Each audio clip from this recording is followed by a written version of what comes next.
No sir एकदा no sir. तर आता आपण आता इतिहासाचं झालंय. आपण जे आहे ते थोडंसं एक राज्यशास्त्राकडे जाऊया, कारण 2 पाठ आपले जे आहेत ते राज्यशास्त्राचे इतिहासाचे झालेले आहेत. तुमच्या शाळेमध्ये किती पाठ झाले सांगा बरं जरा साधारणतः. सर आज ना दुसरा पाठ संपला. सर फर्स्ट पार्ट झाला. नाही सर नाही, शाळेमध्ये आमचा तिसरा चालू आहे. नाही सर, एक- आपलं नाव राज्याचा आपलं नाही जसं चालू झाला, आहे ना तसंच भूगोलाचा. शाळेत चालू आहे. नाही नाही नाही, एक एक एक एक एक एक हे करा. तुमचा जे आहे ते तुमच्या शाळेमध्ये म्हणजे प्रत्येकाची तुमच्या शाळेमधले आता जर 5-6 जण असतील तर त्यातले एक जण सांगा. म्हणजे प्रत्येक शाळेतला एक एक जण जो आहे तो पाठ क्रमांक कोणता आहे किंवा मेसेजवर मॅम टाकलं तरी चालेल. सर आमच्या शाळेत आहे ना राज्यशास्त्राचा फक्त एकच पाठ झाला आहे. सर आमच्या शाळेत ना इतिहासाचे 2 पाठ झालेले आहेत. मनीषा पूजाचं उद्या पूर्ण मला पण विचारले. इतिहासाचे किती पाठ झालेत पूजा? Yes sir. इतिहासाचे पाठ किती झालेले आहेत शाळेमध्ये शिकून? सर आमच्या शाळेत राज्यशास्त्राचा एक पाठ झाला आहे आणि इतिहासचे आमचे आतापर्यंत फक्त 3 पाठ झाले आहेत. त्यातलं तिसरं चालू आहे सर शिकवायला. आता दुसऱ्या शाळेतले सांगा बरं, काय काय सुरू आहे तुमच्या शाळेमध्ये? इतिहासाचा एक धडा झाला. आमच्या शाळेत इतिहासाचे एक एक एक एक एक एक सांगा ना. सर मी सांगू का? तुम्ही दोघं जण मनीषा थांब जरा, मनीषा थांब. ज्योती चव्हाण जे नावाने आहेत काय? तर माझं नाव तरंग आहे. आमच्या शाळेत 3 चॅप्टर झाले इतिहासाचे, भूगोलाचे 2 झाले, राज्याचं उद्यापासून चालू होणार आहे. आता असे एक जण पूर्ण होईपर्यंत दुसरं लगेच हे करू नका. वेदिका. आमच्या शाळेत इतिहासाचा एक धडा झाला आणि राज्यशास्त्राचा एक धडा झाला. बर. वेदिका तुझ्या शाळेमध्ये? सर इतिहासाचा एक झाला, भूगोलचा पण एक झाला आणि राज्यशास्त्राचा आणखी नाही शिकवला. बर.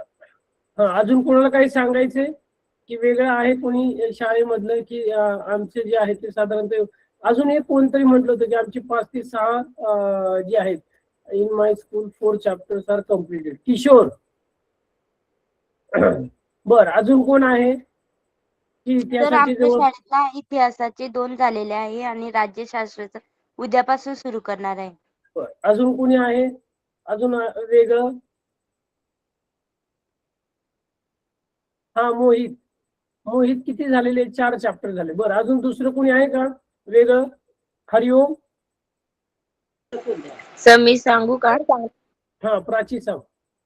सर आमचा इतिहासाचा एकच झालाय, बाकी भूगोलाचा पण एकच झाला. म्हणजे आपण इतिहासाचा एक आणि इतिहासाचे 2 पाठ झालेत आणि आज आपण राज्यशास्त्राला सुरुवात करतोय. म्हणजे असं काही नाही की तुमच्या शाळेमध्ये खूप पुढे गेलोय आणि आपण थोडं पाठीमागं आहे. तर 1-2 चॅप्टर होऊ शकतात. ज्यांचा एखादा चॅप्टर पुढे चाललेला असेल तर तुमची रिव्हिजन जी आहे ती चांगली होणार आहे. जे तुम्हाला शाळेमध्ये एखादा टॉपिक समजलेला नसेल तर तो आपण इथे जो आहे तो तुमचा रिवाइज होणार आहे. म्हणजे मला फक्त तेवढंच एक माहिती करून घ्यायची होती की साधारणतः आपण तुमच्या शाळेत आणि आपण क्लासमध्ये साधारणतः किती मागे पुढे आपण साधारणतः आहोत. म्हणजे आपण जवळपास त्या नुसार जे आहे ते चालू आहे. काही जणांचं आता राज्यशास्त्राचं झालेलं असेल तर काय हरकत नाही आणि काही जणांचं झालेलं आहे, काहींचं नाही झालेलं. तर आपल्याला सुरुवात करायची संविधानाची वाटचाल. आपला पाठ क्रमांक 1 आहे. काय नाव आहे? संविधानाची वाटचाल. तर काय बरं संविधान म्हणजे काय बघूया. आता कोणाकोणाला एक एक सांगायचं, सगळेच नाही.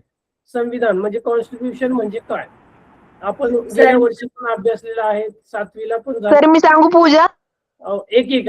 पूजा पासून सुरुवात करूया, त्यानंतर सणा सांगेल, त्यानंतर वेदिका सांगेल. पूजा कर सुरुवात.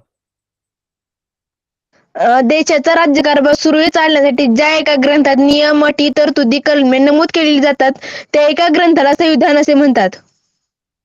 सर मी सांगू? हरिओम.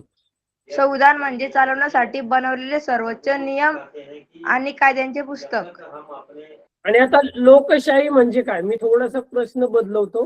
सर मी सांगू का पूजा? थांब आता. पूजा हरिओम नाही. दुसरे सांगा जरा. रागिनी कोण सांगते? वेदिका? सर मी सांगू का? हो. अक्षता सांग. लोकांनी लोकांसाठी चालवलेले राज्य म्हणजे लोकशाही. अगदी बरोबर आहे. लोकांनी लोकांसाठी चालवलेले शासन किंवा राज्य जे आहे ते त्याला लोकशाही असं म्हटलं जातं. संविधानाची व्याख्या पण बऱ्याच जणांनी एक जी आहे ती सांगितलेली आहे.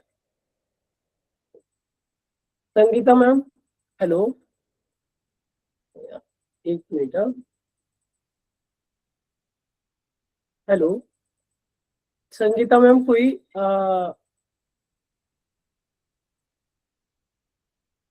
रेज हैंड केलेला आहे मॅम ने.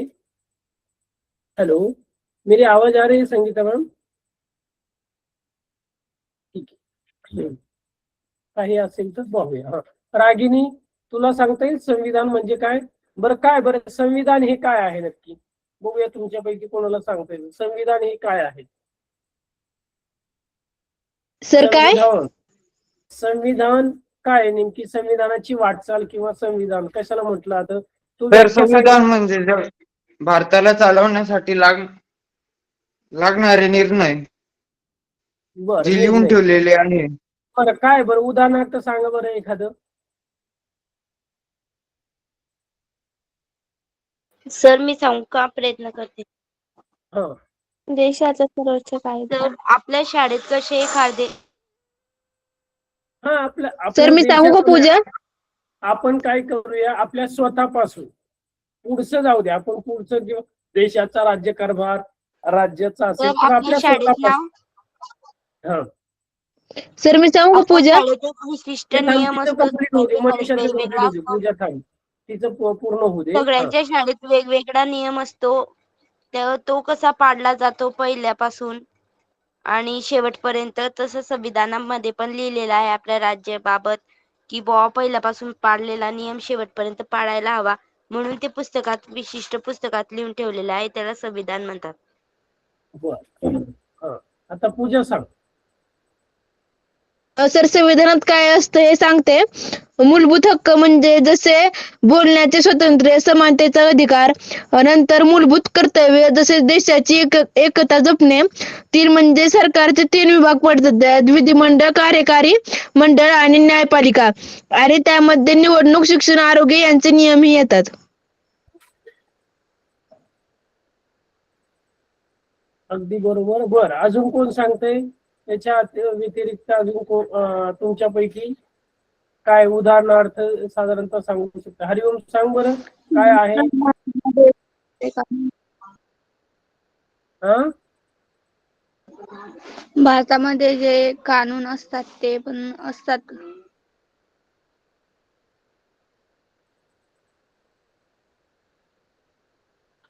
बर. प्राची?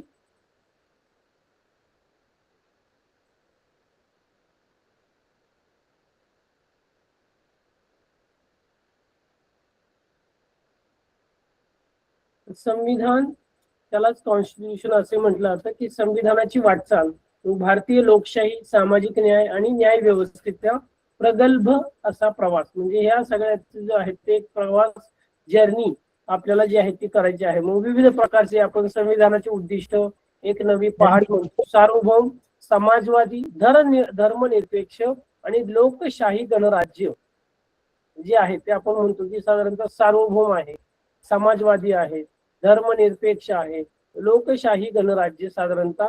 तर ही संविधानाची एक साधारणतः उद्दिष्ट आपण म्हणतो की 26 जानेवारी 1950 पासून याची सुरुवात झाली. सामाजिक न्याय, समतेवर आधारलेला एक प्रागतिक विकसित समाज निर्माण करण्यासाठी.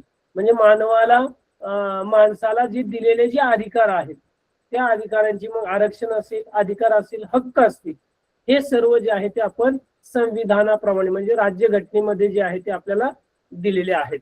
आणि ही राज्यघटना डॉक्टर बाबासाहेब आंबेडकर, डॉक्टर राजेंद्र प्रसाद यांनी जे आहेत तर साधारणतः राजेंद्र मसुदा समितीचे अध्यक्ष आणि त्यानंतर पुढे राजेंद्र प्रसाद हे राष्ट्रपती होते त्या काळात. आणि डॉक्टर बाबासाहेब आंबेडकरांनी जे आहे ते संविधानाची रचना जी आहे ती रचना आपण केलेली म्हणतो. घटनेचे शिल्पकार म्हटलं जातं. त्यांना. आणि मग हे जे संविधान आहे ते या संविधानावर आधारित देश चालतो, राज्य चालतो, किंवा आपण खेडेगावात आपण पाहतो की मतदानाचा अधिकार आहे, भाषण करण्याचा अधिकार आहे, आपण बोलण्याचं म्हणतो, त्यानंतर फिरण्यासाठी म्हणजे देशामध्ये कुठेही आपण काय करू शकतो की एक प्रकारे जे आहेत सर्वत्र आपण देशामध्ये कुठेही फिरू शकतो.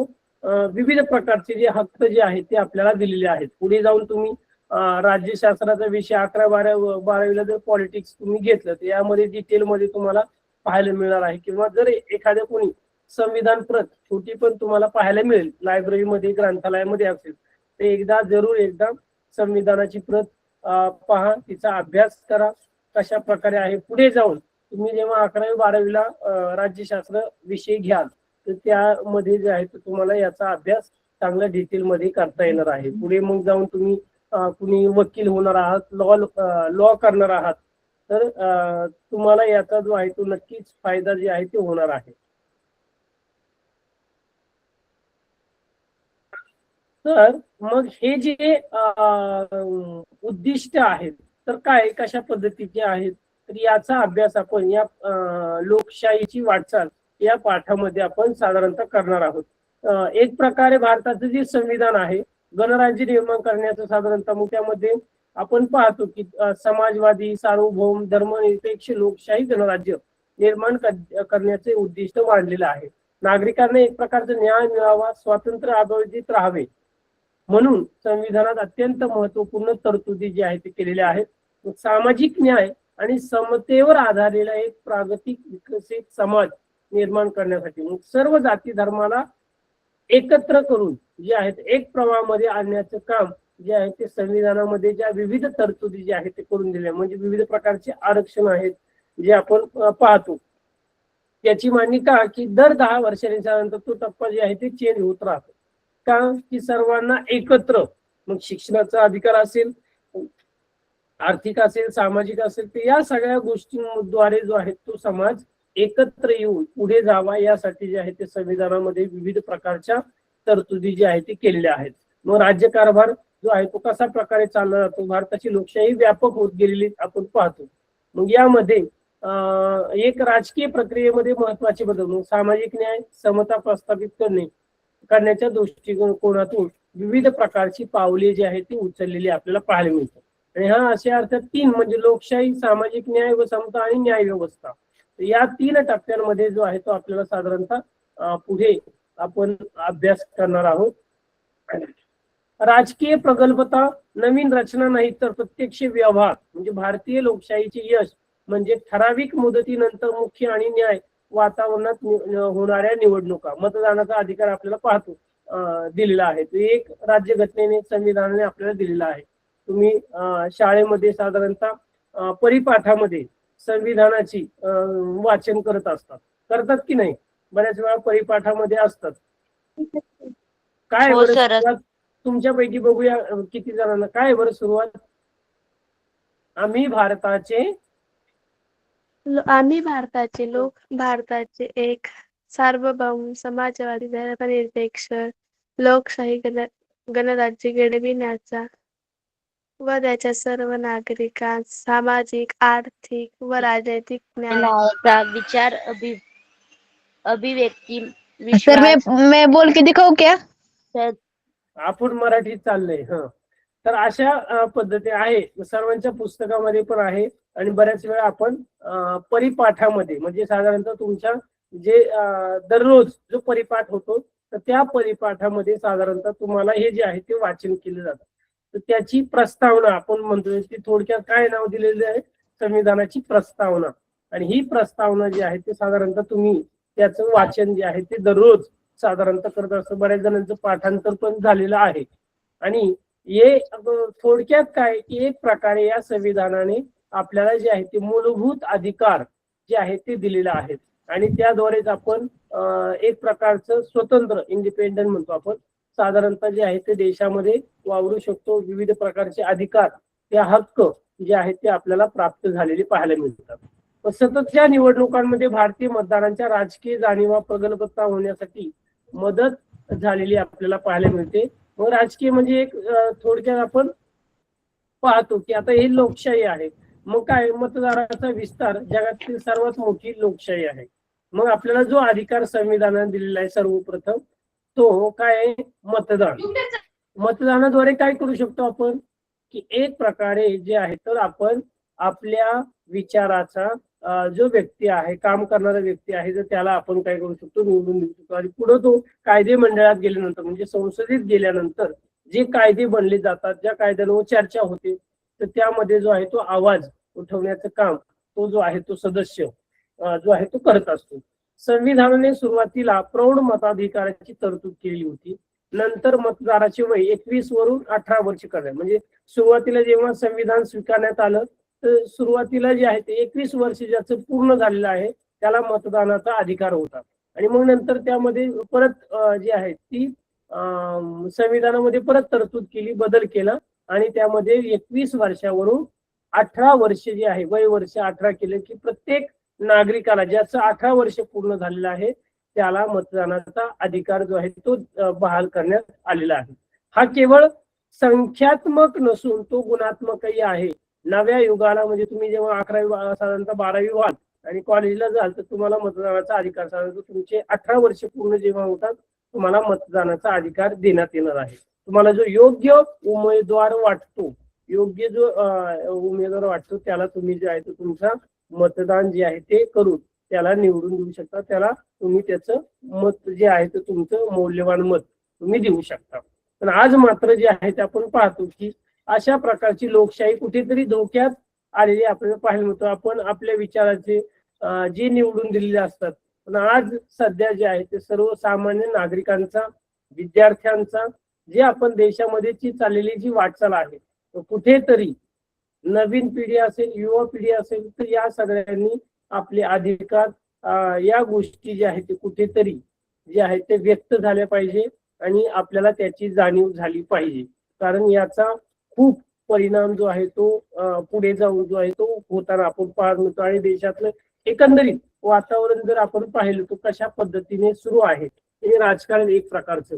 तर तुम्ही सर्वजण जे आहेत मग विविध प्रकारचे इलेक्ट्रॉनिक मीडिया असेल, न्यूजपेपर असेल, न्यूज मध्ये जे आहेत मग बातम्यांमध्ये तुम्ही पाहतच असेल. तर कशा प्रकारचं जे आहेत आपण संविधानाने दिलेले अधिकार आहेत, बाकीच्या ज्या गोष्टी आहेत तो प्रत्यक्षात मात्र जो आहे तो समाजाचा विकास या लोकांकडून होताना दिसत नाही. स्वतःचा फायदा करून घेण्यातच जे आहे ते आपण पाहतो की साधारणतः छोट्या छोट्या म्हणजे ज्या आपल्या मूलभूत गरजा आहेत तर त्या सुद्धा काही ठिकाणी जे आहेत मग वाढती बेरोजगारी आहे, त्यानंतर विविध प्रकारचे ज्या परीक्षा फुटीचं सत्र जे आहेत आपण पाहतो की कशा प्रकारे भ्रष्टाचार हा मोठा लोकशाहीला एक आपण पाहतो की साधारणतः एक मोठं आव्हान आहे की कशा पद्धतीने जो आहे तो होताना दिसून येतो. आणि मग म्हणून येणारी पिढी जी आहे तुम्हाला जे आहेत नवीन युवा तरुण जे आहेत यामध्ये जे आहे ते जागृत होणं खूप गरजेचं आहे.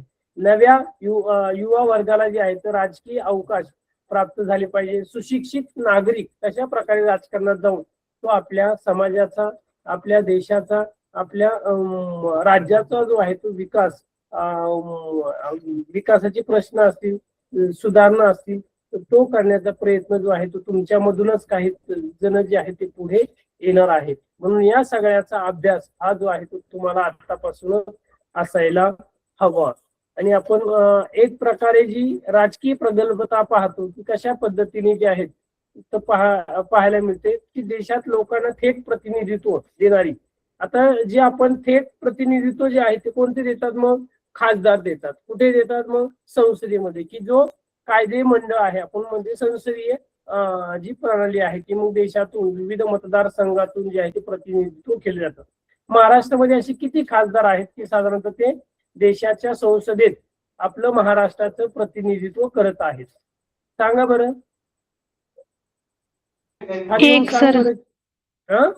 किती खासदार आहे महाराष्ट्रातून, किती साधारणतः संसदेत म्हणजे लोकसभेत जे आहे ते आपलं महाराष्ट्राचं प्रतिनिधित्व करतात?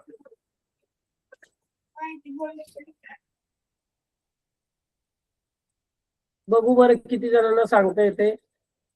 तर महाराष्ट्रात का? हा, महाराष्ट्रातून किती खासदार जे आहे ते लोकसभेमध्ये गेलेले आहेत?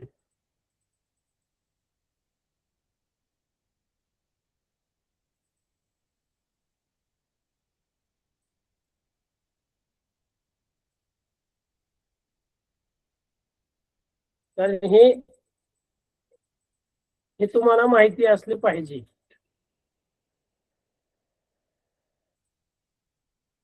सर 48.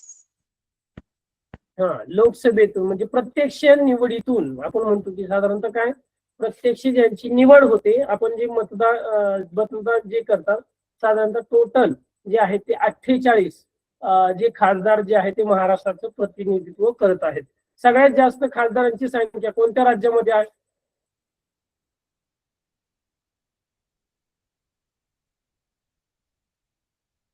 सगळ्यात जास्त खासदारांची संख्या कोणत्या राज्यातून आहे? आपलं 2 नंबरचं राज्य आहे. याच्या अगोदर कोणतं आहे की सगळ्यात जास्त खासदार त्या राज्यातून जातात संसदेमध्ये? यूपी. उत्तर प्रदेश. सर बरोबर उत्तर आहे. प्रदेश. 78 खासदार जे आहेत ते साधारणतः उत्तर प्रदेश मधून जातात. आणि त्यानंतर आपण पाहतो की पश्चिम बंगाल पण आहे, महाराष्ट्र पण आहे. महाराष्ट्र सर मी 5 राष्ट्र सांगू का? कोणते? 5 राष्ट्र सांगू का, म्हणजे त्यांचा असा क्रम सांगू का? राष्ट्र नाही, राज्य. तुम्ही म्हटलं राष्ट्र. येस सर, राज्याचा हा सांगू का? हो. सर 1 नंबरला आहे उत्तर प्रदेश. उत्तर प्रदेश मध्ये 78 खासदार आहेत. 2 महाराष्ट्रामध्ये 48 खासदार. 3 नंबरला पश्चिम बंगाल, तिथे 42 खासदार आहेत. 4 नंबरला बिहार, इथं 40 खासदार. आणि 5 तामिळनाडू. अगदी बरोबर. तर अशा प्रकारे क्रम जो आहे तो लागला जातो. दुसरे एक सांगायचे तुम्हाला, हे झाले तुम्ही लोकसभेचे सांगितले, पण आपल्याला यामध्ये राज्यसभा पण आहे. वरिष्ठ सभागृह आणि कनिष्ठ सभागृह. वरिष्ठ म्हणजे काय की जे मग त्यामध्ये राष्ट्रपती आहे, कला, क्रीडा, स्थानिक स्वराज्य संस्था यांच्या मार्फत सुद्धा राज्यसभेचे खासदार निवडले जातात. त्याचं प्रतिनिधित्व साधारणतः महाराष्ट्रामधून 19 खासदार, म्हणजे ते जे 248 खासदार आहेत, किती आहे राज्यसभेचे खासदार? टोटल संख्या आपली लोकसभेची साधारणतः किती? 543 आहे टोटल. आणि मग राज्यसभेची किती आहेत? 288.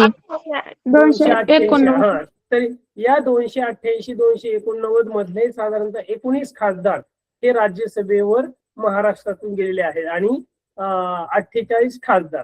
तर 48 हे लोकसभेचे आणि 19 खासदार हे राज्यसभेचे, असे दोन्ही सभागृहामध्ये साधारणतः जी आहे ती खासदारांची संख्या आपल्या महाराष्ट्राचं प्रतिनिधित्व जे आहे ती करताना आपल्याला पाहायला मिळतात. पुढे सत्तेचे विकेंद्रीकरण आणि लोकशाहीचा गाभा. तर ह्या घटना दुरुस्त्या खूप महत्वाच्या आहेत. म्हणजे पुढे जाऊन तुम्ही जे विविध प्रकारच्या ज्या परीक्षा देणार आहात की त्यामध्ये 73वी घटना दुरुस्ती, 74वी घटना दुरुस्ती, ह्या खूप महत्वाच्या आहेत.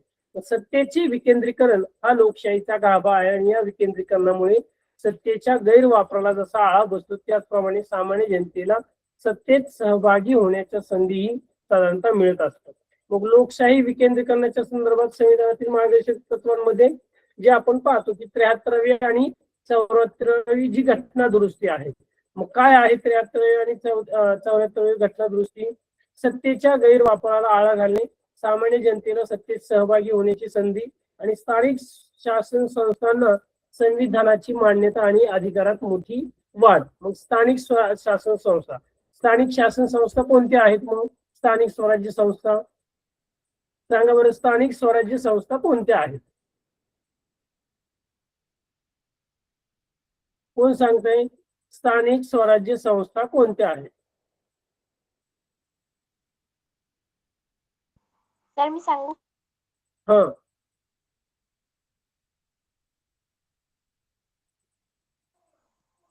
सर जसं की ग्रामपंचायत, नगरपालिका, नगरपालिका, महानगरपालिका, अशा ह्या ज्या म्हणजे जिथं आपलं ग्रामसभा वगैरे भरते, त्यानंतर जिथून म्हणजे गावाची किंवा शहराची तर नगराची, तिथे जेव्हा त्याची विचारविनिमय केला जातो, तर अशा ज्या संस्था असतात तर त्या स्थानिक संस्था असतात. बरोबर.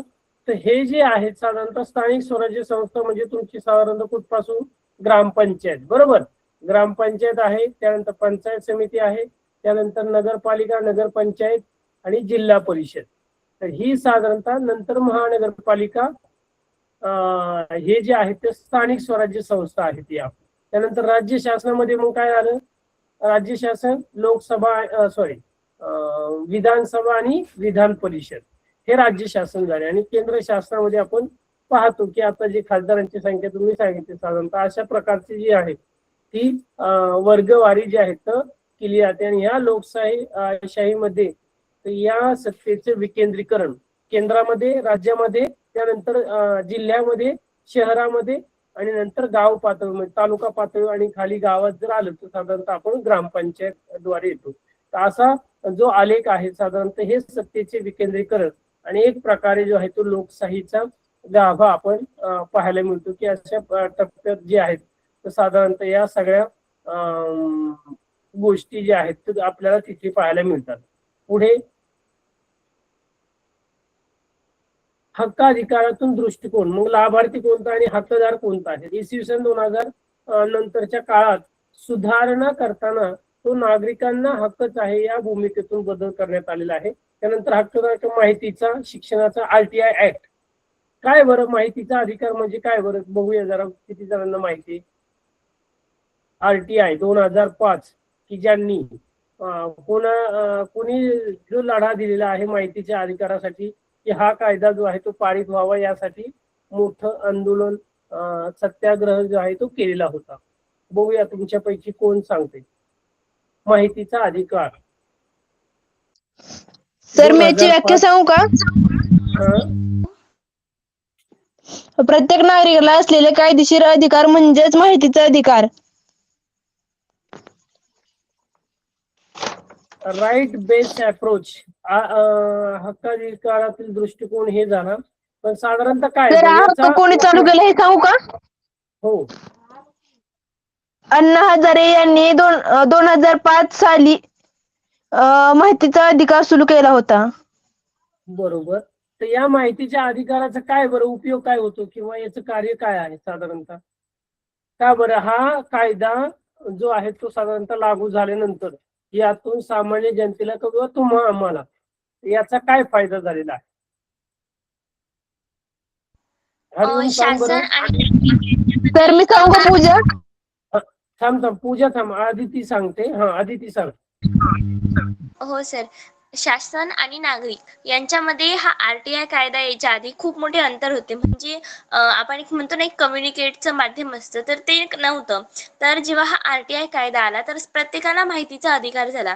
म्हणजे शासनामध्ये काय चालू आहे, काय घडामोडी होत आहे, कोणत्या योजना तयार होत आहेत, तर हे सर्व प्रत्येक नागरिकापर्यंत पोहोचू लागले. आणि यातून शासन आणि नागरिक यांच्यातील अंतर कमी झालं आणि संवाद जो होता तो वाढला. म्हणजे ऑफकोर्स RTI कायदा आल्यामुळे प्रत्येकाला माहिती होत गेली. म्हणजेच या थ्रू जो संवाद होता तो वाढत गेला. आणि सोबतच लोकशाही वगैरे जी होती म्हणजे जे मतदान वगैरे होत होते तर हे सर्वपणे असं पारदर्शक म्हणू शकतो आपण, पारदर्शक होत गेले. बर, अजून कोण सांगते. हरिओम. सर मी सांगू का पूजा. पूजा थांब, अगोदर अजून बाकी कोण सांगतात. तू सांगितले पण अजून बाकीचे, कारण आपण तुम्ही सांगत राहिले तर बाकीच्यांना पण जरा. रागिनी कोण सांगते तुमच्यापैकी बाकीचे. वेदिका. आज वेदिका खूप शांत आहे, काही उत्तर देत नाही. वेदिका सांग बरं काय बरं माहिती अधिकार RTI तर याचा फायदा जो आहे तो आपल्याला काय काय होतो.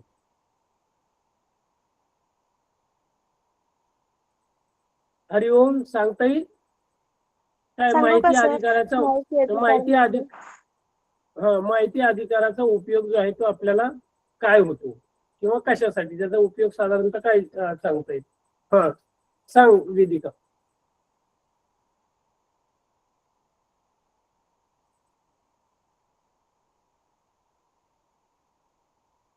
हॅलो, कोण सांगत होतो आता. सर सरकारी कामांची चौकशी करते. बर, काय बरं उदाहरणार्थ. सरकारी योजनांचा लाभ तपासणे.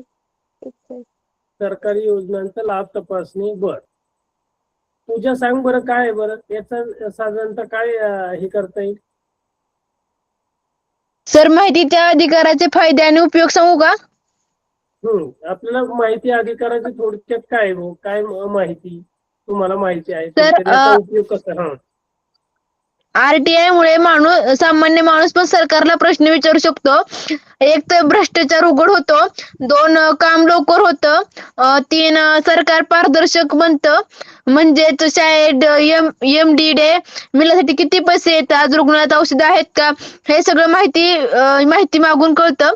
4 न्याय मिळतो, 5 सामान्य लोक सशक्त बनतात, म्हणजेच आधी सरकार म्हणेल ते असं होतं, आता आम्हाला सांगा असं म्हणता येईल. सर बरोबर. थोडक्यात सांगायचं म्हणजे तर आरटीआय म्हणजे सामान्य माणसाचं शस्त्र आहे. एक शस्त्र आहे की तुम्ही शासनामध्ये कुठल्याही विभागात जर गेला साधारणतः तुम्हाला अर्ज करावा लागतो, आरटीआय फॉर्म भरून द्यावा लागतो, तुमची माहिती आणि तुम्हाला काय कोणत्या विभागामध्ये किंवा काय कशाची माहिती हवी आहे. तर या अधिकारामार्फत तुम्हाला त्या कार्यालयाकडून जो आहे तो तुम्हाला त्या गोष्टीची इत्यंभूत माहिती डिटेल्स जी आहे ती मिळते.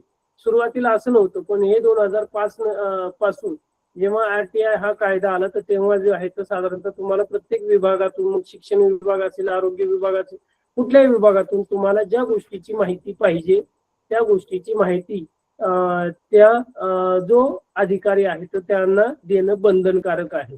याचा फायदा जो आहे तो मग साधारणतः एक सरकारवर अंकुश ठेवणे असेल, त्या प्रशासनातील अधिकाऱ्यांवर जे आहे ते एक प्रकारचं की कुठल्या योजना आलेल्या आहे, कुठला निधी किंवा किती काम झालेलं आहे, कोणी काम केलेलं आहे, कशा पद्धतीने, या सगळ्या गोष्टीच्या डिटेल तुम्हाला माहिती अधिकारात मध्ये जे आहे ते मिळू शकतात. आणि म्हणून 2005 साली अण्णा हजारे यांनी जे आहे तो उपोषण आंदोलन करून हा कायदा जो आहे तो एक प्रकारे भारतामध्ये जो आहे तो लागू करण्यात आलेला आहे त्यांच्या पुढाकाराने.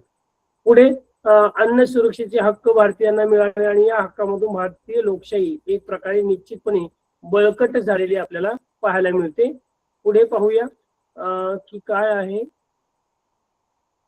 पारदर्शकता आणि उत्तरदायित्व माहितीचा अधिकार जो आरटीआय 2005, मग शासन नागरिक यांच्यामध्ये जितके अंतर की जे आधी तिने सांगितलं की अंतर कमी आणि संवाद जास्त तितकी लोकशाही जी आहे ती सतत साधारणतः होते. शासनाच्या कारभारातील गोपनीय माहिती ही एक प्रकारे कमी, म्हणजे आपण कॉन्फिडेन्शियल ज्या गोष्टी आहेत तर त्या नागरिकांपर्यंत जे आहे ते व्यवस्थित त्याची माहिती मिळू लागली. आम्ही जर कुठल्या विभागामध्ये एखादा अर्ज केला तर साधारणतः आपल्याला ती माहिती जी आहे ती मिळू शकते.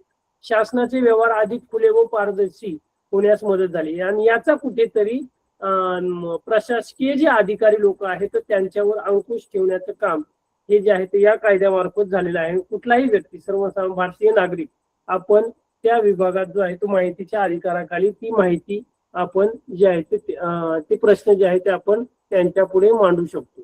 पुढे आहे सामाजिक न्याय, विकासाची समान संधी. आता सामाजिक जो न्याय हा विभाग आहे किंवा काय तर यामध्ये जात, धर्म, लिंग, जन्मस्थान असेल, संपत्ती असेल, एक प्रकारे आहे ते समान दर्जा, ज्या सामाजिक बाबींमुळे व्यक्तींवर अन्याय होतो तो दूर करणे व व्यक्ती म्हणून सर्वांचा दर्जा समान असतो याचा आग्रह धरणे, सर्व समावेशक अशी लोकशाही एक प्रकारे जो आहे तो निर्माण करण्याचं काम जे आहे ते केलेलं आहे. सामाजिक आणि समता हे संविधानातलं एक मुख्य उद्दिष्ट आहे. या 2 मूल्यांवर आधारलेला एक नवा समाज निर्माण करणे हे ध्येय आहे. मग संविधानाने ज्या दिशेने जाण्याचे मार्गही स्पष्ट केला त्या दिशेची वाटचाल. सामाजिक न्याय प्रस्थापित करणे म्हणजेच काय, ज्या सामाजिक बाबींमुळे व्यक्तीवर अन्याय होतो त्या दूर करणे, व्यक्तीमधील सर्वांचा जो दर्जा आहे, लेवल आपण म्हणतो, ती समान असणे याचा आग्रह धरणे. मग जात, धर्म, भाषा, लिंग, जन्मस्थान, वंश, संपत्ती इत्यादींवर आधारित श्रेष्ठ व कनिष्ठ असा भेदभाव न करणे, जातीमध्ये किंवा भेदभाव जो आहे तो न करणे, सर्वांना एक प्रकारची समान संधी उपलब्ध करून देणे. तर हे एक न्याय व समतेचे जे आहे ते उद्दिष्ट आहे. सामाजिक न्याय व समता प्रस्थापित करण्यासाठी समाजातील सर्व स्तरातून जे आहे ते प्रयत्न करणे खूप गरजेचं आहे. आणि म्हणून मग सामाजिक घटक एक प्रकारे मुख्य प्रवाहात आला पाहिजे. लोकशाही हे सर्व समाज घटकांना सामावून घेण्याची एक प्रकारची प्रक्रिया आहे आणि त्यामुळे समावेशिक लोकशाहीमुळे समाजात संघर्ष कमी झालेला आहे आणि एक प्रकारे जो आहे तो सर्वांना समान दर्जा, समान वागणूक जे आहे ते देण्याचं लोकशाहीने जे आहे ते एक प्रकारे सामाजिक न्याय हे एक उद्दिष्ट ठेवून यामध्ये जो आहे तो एक प्रकारे जे आहे ते प्रयत्न केलेले आहेत. मग एक प्रकारे समावेशित लोकशाही, समाजातील एक प्रकारचा संघर्ष, भांडण जे आहे ते जे आहे ते एक प्रकारचे कमी होताना आपल्याला याद्वारे जे आहे ते पाहायला मिळतात. पुढे वंचितांसाठी संविधानाचे कवच काय आहे? मग आपण पाहतो की श्रीमंत श्रीमंत होत चाललाय, गरीब गरीब आहे, आपण सर्वसामान्य आहे.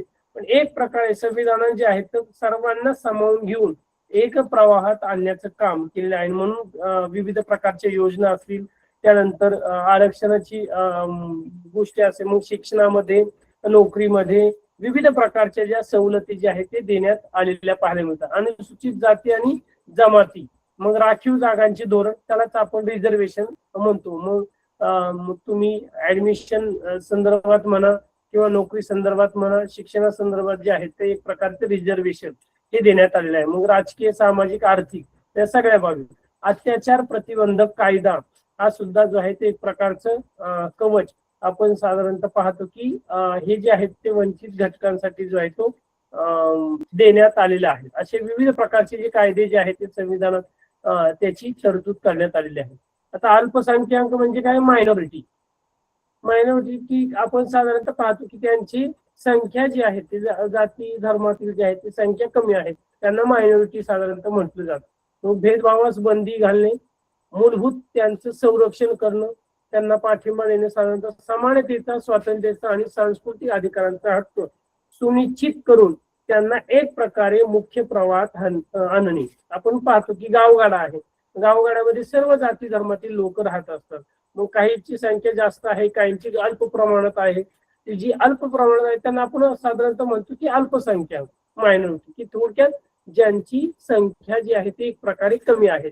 मग तेथे कुठेतरी भेदभाव न होणं, त्यांच्या मूलभूत, त्यांना जे मूलभूत अधिकार दिले आहेत त्याचं संरक्षण करणं आणि सर्वांना समानतेची वागणूक देण्याचं काम. मग स्वातंत्र्याचा, सांस्कृतिक अधिकाराचा हक्क असेल, त्यांनी त्यांचे सण उत्सव समारंभ करणे असतील, विविध प्रकारचे जशा पद्धतीने आहे सण उत्सव जे आहे ते साजरे प्रत्येकाला करण्याचा अधिकार जो आहे तो संविधानाने आपल्याला बहाल केलेला आहे.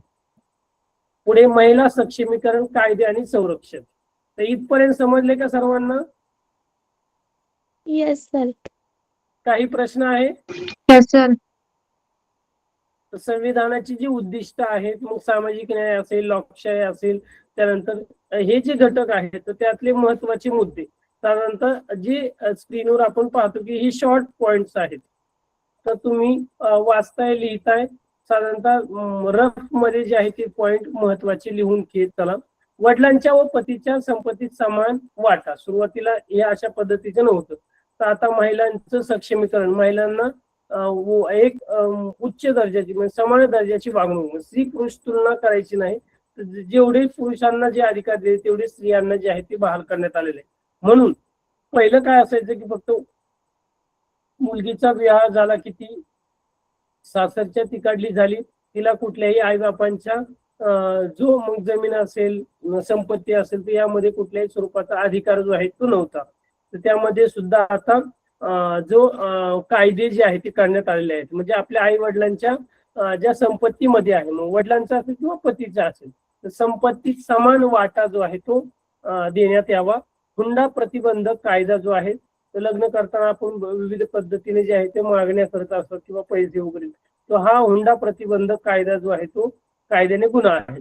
स्त्रीची प्रतिष्ठा व आत्मसन्मान राखण्यासाठी आवश्यकता अधोरेखित केली आहे. मग स्वतःचा विकास साधण्यासाठी अनुकूल वातावरण जे आहे ते ठेवणं, लैंगिक अत्याचारापासून एक प्रकारचं संरक्षण देणं, घरगुती हिंसाचार आपण पाहतो की घरोघरी मोठ्या प्रमाणात जे आहेत, तुम्ही बातम्या पाहता, न्यूज पेपरवर पाहत असाल की घरगुती हिंसाचाराला बळी जे आहे ते मोठ्या प्रमाणाच्या केसेस, ज्या घटना ज्या आहेत त्या घडत असतात, तर त्याच्याशी रिलेटेड जे आहेत विविध कायदे करण्याची तरतूद जी आहे ती करण्यात आलेली आहे. एक प्रकारचं महिलांच्या बाजूने जे आहेत तर एक सुरक्षितता त्यांना राहावी कायद्याच्या बाजूने.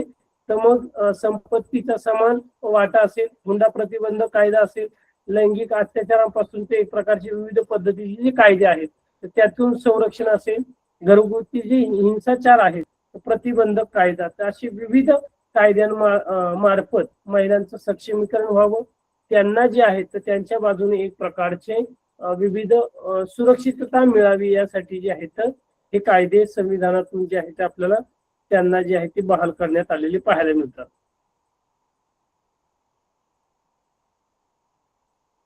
हॅलो यामध्ये सर. काय आहे, वडिलांच्या पतीच्या संपत्तीत महिलांना समान वाटा, हुंडा प्रतिबंध कायदा, लैंगिक अत्याचारापासून संरक्षण देणारा, मग घरगुती हिंसाचार असेल, अशा काही महत्वपूर्ण तरतुदी महिलांना त्यांचे स्वातंत्र्य जपण्यास आणि स्वतःचा विकास साधण्यासाठी अनुकूल वातावरण जे आहे ते करण्यात आलेलं आहे.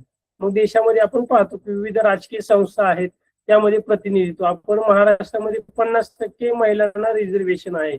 मग राज्य शासनामध्ये आपण साधारणतः आमदार असेल, त्यानंतर खासदार, देशामध्ये 30% आहे. आणि आपल्या महाराष्ट्र हे राज्य असं आहे की जिथे महिलांना 50% राजकीय आरक्षण जे आहे ते देण्यात आलेलं आहे. कुणाला काही प्रश्न होता? Yes sir. सर वंचित म्हणजे? वंचित आपण म्हणतो की नाही, वंचित म्हणजे त्याला कुठल्याही गोष्टीचे जे आहे ते गोष्ट न मिळणारे, ते त्यापासून दूर राहिलेले. आता तुमचा वर्ग आहे, क्लासरूम आहे, साधारणतः वर्ग आहे, आणि तुमच्या वर्गामध्ये बाकीच्या सगळ्या गोष्टींना विविध प्रकारच्या योजना, काही गोष्टी मिळतात. मग शालेय पुस्तकं असेल, गणवेश असेल, तो मिळालेला आहे आणि त्यातून तुलाच वगळण्यात आलेला आहे. मग एक काय झालं की त्या योजनेपासून, त्या लाभापासून तू वंचित राहील. असं प्रत्येक गावगाड्यामध्ये आहे, तालुक्यामध्ये आहे, राज्यामध्ये आहे की काही योजना ज्या आहेत ते मर्यादित लोकांपर्यंत मिळतात आणि काही लोकांना जे आहे त्याचा लाभ मिळत नाही. म्हणजे ते वंचित घटक साधारणतः आहेत की त्यांना मुख्य प्रवाहामध्ये आणण्यासाठीचा जो आहे ते विविध सरकारच्या योजना ज्या आहेत ते राबवल्या जातात. समजलं का अर्थ? Yes sir.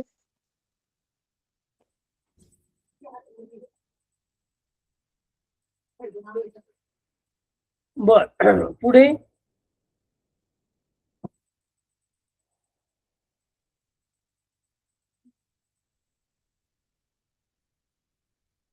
राजकीय प्रतिनिधित्व यावर आपण जर पाहिलं, साधारणतः महाराष्ट्रामध्ये महिलांसाठी जे आहेत तर किती 50% आहेत आणि देशामध्ये महिलांसाठी किती आहे 30% साधारणतः जे आहे ते आपल्याला प्रतिनिधित्व पाहायला मिळतं. मग आमदार, खासदार, मग ग्रामपंचायत पासून आहे तर ग्रामपंचायत मध्ये महिला सदस्य असेल, त्यानंतर पंचायत समिती असेल, जिल्हा परिषद असेल, महानगरपालिका आहेत, तर यांच्यामध्ये आपल्याला महिलांचं जे आहे राजकीय प्रतिनिधित्व तुम्हाला पाहायला मिळेल.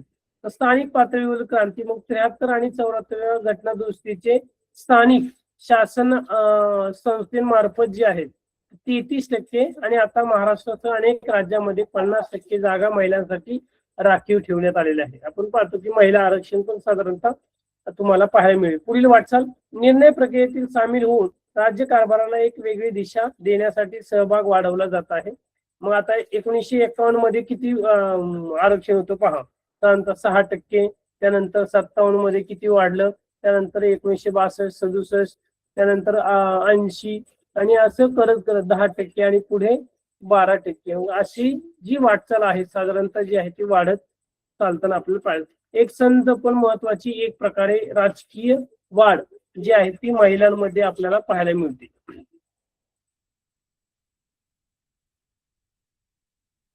संविधानाची मूलभूत चौकट, संविधान प्रवाही असते एका जिवंत दस्तऐवजाप्रमाणे त्याचे स्वरूप आहे. मग त्यामध्ये संसदेला बदल करण्याचा अधिकार आहे, पण संविधानाच्या मूलभूत चौकटीला धक्का लावता येणार नाही. म्हणजे जे महत्वाचे संविधान जे आहेत मेन, त्यामध्ये जे आहे ते प्रकारचा धक्का लावता येणार नाही. त्यामध्ये काही दुरुस्ती आपण जे आहेत ते काळानुसार 73वी, 74वी, 71वी बऱ्याच ज्या घटना दुरुस्त्या ज्या आहेत ते करण्यात आलेल्या आहेत. प्रजासत्ताक आणि लोकशाही स्वरूप, संघराज्यात्मक स्वरूप, धर्मनिरपेक्षता आणि देशाचं सार्वभौमत्व यामध्ये जे आहे ते विविध प्रकारची एक प्रकारची चौकट संविधानाला घालून दिलेली आपल्याला पाहायला मिळते. आता न्याय व्यवस्था जी न्यायपालिका आहे, तर या न्यायपालिकेचे महत्वाचे निर्णय किंवा काय आहेत, तर मूलभूत हक्कांचे नागरिकांना मिळालेले संरक्षण. कुठल्याही गोष्टीचं आपल्या नागरिकांच्या मूलभूत हक्काचे जे संरक्षण आहे तर ते अधिक जे आहे ते घट्ट करणे किंवा अर्थपूर्ण करण्याचं काम हे न्यायपालिकांना. मग बालकांचे हक्क असतील, आपण म्हणतो की साधारणतः बालकामगार किंवा बालकामगार कायदा आहे की तुम्हाला साधारणतः ज्याचं 18 वर्ष पूर्ण नाही तर त्याला कामावर जे आहे ते विविध संस्थांमध्ये असेल किंवा मोठमोठ्या कंपन्यांमध्ये जे आहे तर बालकामगार घेणं जे आहे ते अवॉइड आहे. म्हणजे एक प्रकारचं तो कायद्याने गुन्हा आहे की बालकांना जे आहे ते कामं ठेवू शकत नाही. आदिवासींचे सक्षमीकरण असेल तर आदिवासी समाजाला जे आहे ते मुख्य प्रवाहात आणण्यासाठी त्यांना मग शिक्षण, आरोग्य, विविध प्रकारच्या सुधारणा करण्यासाठी जे आहे तर त्यांचे सक्षमीकरण करणे, महिलांची प्रतिष्ठा आणि सन्मान, मग महिलांना प्रतिष्ठा मिळवून देणे, त्यांचा सन्मान करणं, आणि चौथा आहे मानवी हक्कांची जपवणूक करणं. तर हे जे मूलभूत हक्कांचे नागरिकांना जे अधिक संरक्षण जे आहे तर आपल्याला पाहायला मिळतं की न्याय व्यवस्थेतून हे निर्णय घेण्यात आलेले. परिणाम भारतातील राजकीय प्रक्रिया परिपक्व होण्यासाठी ही मदत एक प्रकारे जी आहे ती झालेली आपल्याला पाहायला मिळते. आणि तुम्ही पुस्तकामध्ये मग चार्ट महिला खासदारांची टक्केवारी कशी बदलत गेलेली आहेत. तर इथे 14 पर्यंत दिलाय, त्यामध्ये पण बदल जो आहे तो तुम्हाला पुढे जाऊन जेव्हा आपला अभ्यासक्रम बदलेल तर त्यावेळेस तुम्हाला साधारणतः जो 2024-25 पर्यंत साधारणतः पाहायला मिळेल. तर हे तुम्हाला कळाले संविधानाची मूलभूत चौकट, महत्वपूर्ण न्यायालयीन निर्णय असतील की कशा पद्धतीने जे आहे ते निर्णय घेतले जातात, न्यायपालिकेतून कशा प्रकारे तुम्हाला एक प्रकारचं संरक्षण हे जे आहे ते बहाल करण्यात आलेलं आहे.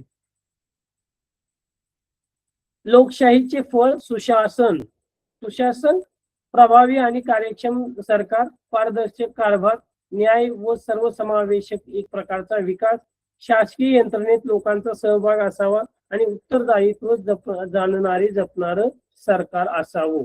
हे लोकशाहीचं फळ. मग एक प्रकारचं सरकार सुशासन कशा स्वरूपाचं असायला हवं त्याचा एक प्रकारे तो प्रवास अजूनही चालू आहे. शासनाच्या कायद्यांमध्ये सर्व समस्या संपुष्टात, म्हणजे विविध प्रकारच्या ज्या समस्या आहेत त्या संपलेल्या नाहीत. बरोबर.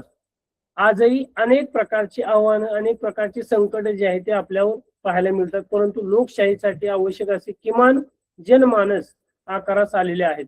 संविधानाची ताकद त्याच्या प्रभावीपणात आणि जिवंतपणात जे आहे ते आपल्याला पाहायला मिळते. अजूनही मग जसजसे माणसाच्या गरजा बदलत गेलेल्या आहेत तसतसे घटना दुरुस्ती त्यामध्ये करण्यात आलेल्या आपल्याला पाहायला मिळतं. संसदेत अधिवेशन होतात, विविध प्रकारचे कायदे पारित केले जातात, आणि मग जे जुने संविधानामध्ये काही त्रुटी असतील किंवा काही, तर त्यामध्ये बदल करण्याचे अधिकार हे संसदेला देण्यात आलेले आहे. आणि या कायद्यांचं संरक्षण राखण्यासाठी हे कोणाचं काम आहे? न्यायपालिकेचं आहे, न्याय व्यवस्थेचं आहे. समजले का? Yes sir. हो सर. काही कोणाला काही प्रश्न आहेत? नाही सर. सोपं आहे, एकदा व्यवस्थित वाचा.